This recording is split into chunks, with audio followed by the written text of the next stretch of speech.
Assalamualaikum warahmatullahi wabarakatuh. Welcome to my channel. Pada video ini kita akan melanjutkan pembahasan kita tentang materi bahan ajar ekonomi. Pada pertemuan kali ini, Pak Guru akan menjelaskan tentang materi untuk kelas 10 semester 1. Sebelumnya, Pak Guru juga ucapkan selamat kepada kelas 10 karena kalian telah menyelesaikan ujian tengah semester atau PTS. Pada ujian kemarin, kalian diukur kemampuannya untuk pengetahuan mulai dari bab 1 sampai bab 3. Kemarin, sebelumnya kita telah pelajari dasar-dasar ekonomi, tepatnya pada bab 1. Kemudian di bab 2 kita belajar tentang perilaku konsumen dan perilaku produsen. Selanjutnya pada bab 3 kita belajar tentang fungsi produksi dan fungsi konsumsi. Sungguh sudah banyak materi, namun itu saja belum cukup bagi kalian, khususnya kelas 10 yang memiliki impian untuk menjadi juara olimpiade. Kita ketahui banyak momen, banyak lomba-lomba yang bisa kalian ikuti, baik itu yang diadakan oleh lembaga, pemerintah maupun universitas. Silahkan kalian ikut setiap event-event yang ada, karena itu akan melatih kalian untuk mengembangkan daya pikir dalam menyelesaikan soal-soal, khususnya mata pelajaran ekonomi. Pada video kali ini, sebelum kita melanjutkan materi kelas 10 kita, yaitu pada bab 4, pada materi ini Pak Guru akan menjelaskan mengenai pasar. Pada materi-materi yang lalu, Pak Guru juga sudah menyinggung tentang harga keseimbangan pasar. Adapun materi harga keseimbangan pasar ini yang kalian pelajari kemarin itu berkaitan dengan harga keseimbangan. Namun pada materi pasar yang kemudian akan kita bahas saat ini yaitu tentang jenis-jenis pasar.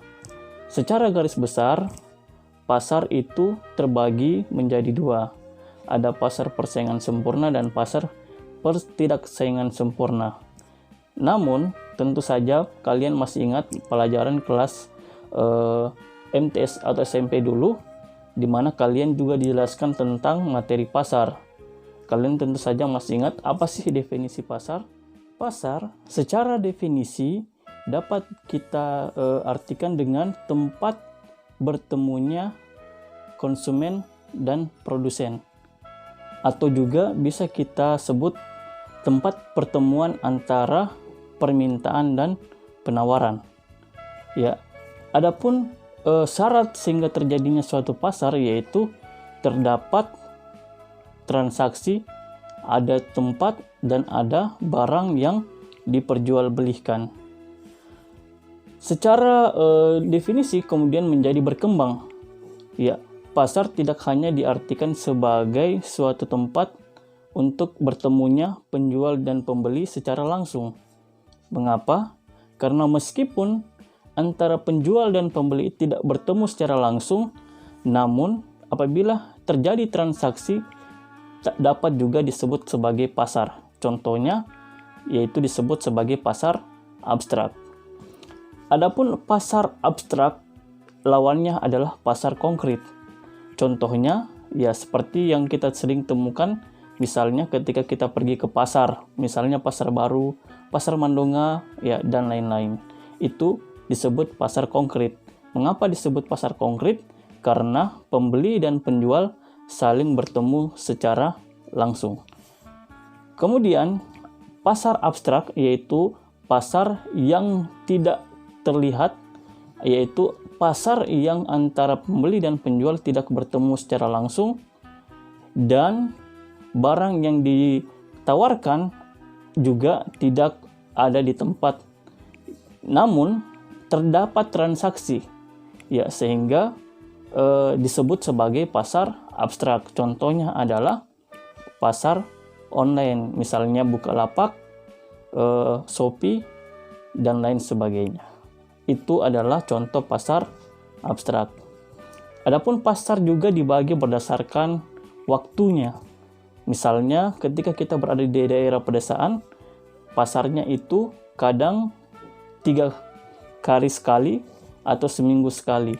Makanya kenapa ada disebut pasar minggu atau pasar Senin dan lain sebagainya, itu karena pasarnya dibedakan berdasarkan waktu. Ya. Kemudian pasar juga yang akan kita bahas sekarang yaitu tentang pasar persaingan sempurna dan pasar pertidaksaingan sempurna.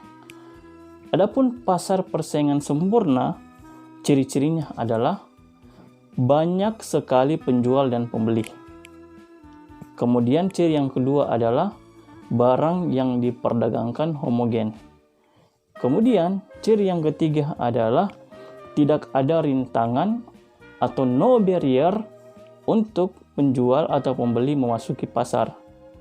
Kemudian, tidak ada kekuatan untuk mempengaruhi harga.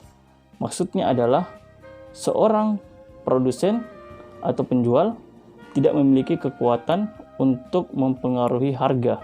Apakah dia untuk menaikkan ataupun menurunkan. Mengapa? Karena harga ditentukan dari kekuatan permintaan dan penawaran yang berada di pasar. Jadi, pembentukan harga itu terjadi melalui mekanisme pasar. Oke, selanjutnya pada pasar pertidaksaingan sempurna dibagi beberapa jenis pasar. Ada namanya pasar monopolistik, kemudian ada pasar oligopoli, selanjutnya ada pasar monopoli.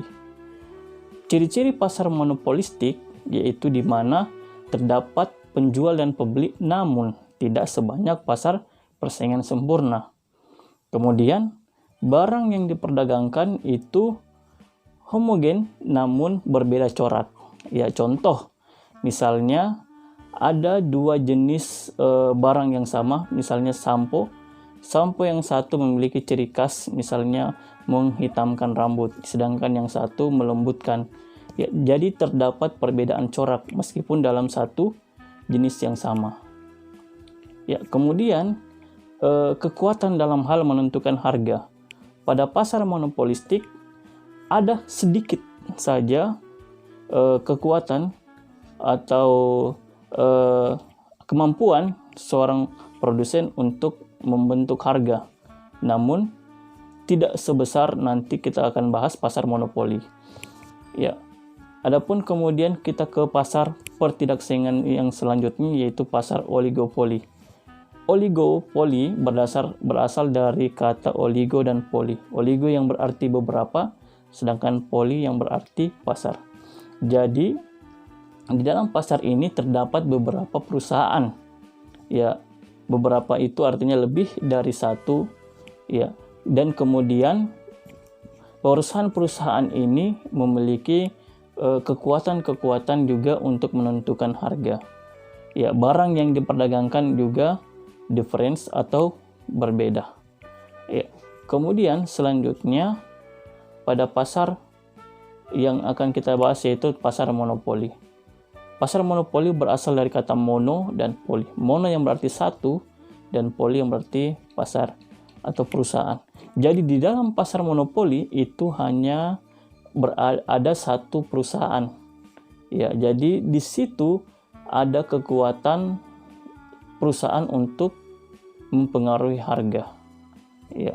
Adapun ciri-cirinya, kelebihan dan kekurangannya nanti kita akan membahasnya lebih dalam lagi. Silakan kalian buka materi tentang pasar. Di situ akan ada perbedaan yang sangat yang sangat jelas antara jenis-jenis pasar ini. Setiap materi pasar ini juga dilengkapi dengan kurva-kurva. Jadi kita akan bisa melihat kondisi pasar itu berdasarkan kurvanya. Jadi kita bisa membedakan, oh kurvanya ini horizontal, berarti ini pasar apa? Misalnya, oh ini adalah pasar persaingan sempurna. Ya, dan kemudian kalau kita bicara pasar oligopoli, oh modelnya kiket atau patah. Ya, ini contoh pasar oligopoli. Kemudian ada pasar yang kurvanya curam. Oh, ini contoh pasar monopoli.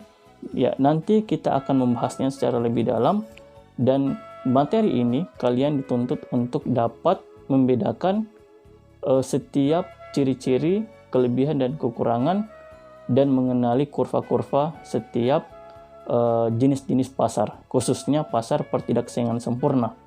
Ya, apa tadi? Pasar monopolistik, pasar oligopoli, pasar monopoli. Dan ada juga satu tambahan, yaitu pasar monopsoni. Ya, pasar monopsoni. Pasar monopsoni ini kebalikan dari pasar monopoli. Mengapa? Pada pasar monopsoni itu yang banyak adalah penjualnya, sedangkan pembelinya itu cuma satu. Ya, contohnya misalnya seorang pengusaha susu, maka dia untuk menyediakan kebutuhan bahan utama yaitu susu tadi, maka dia membeli dari berbagai macam peternak susu. Ya, jadi pembelinya satu sedangkan penjualnya banyak. Itu contoh pasar monopsoni. Ya, oke. Sekian untuk materi tentang pasar ini. Ya, adapun pada materi ini kalian perbanyak lagi membaca bahan ajar dan melihat secara langsung tentang jenis-jenis pasar yang ada pada lingkungan sekitar. Sekian, Pak Guru akhiri materi pembelajaran tentang pasar ini dengan ucapan wabillahi taufiq wa hidayah. Wassalamualaikum warahmatullahi wabarakatuh.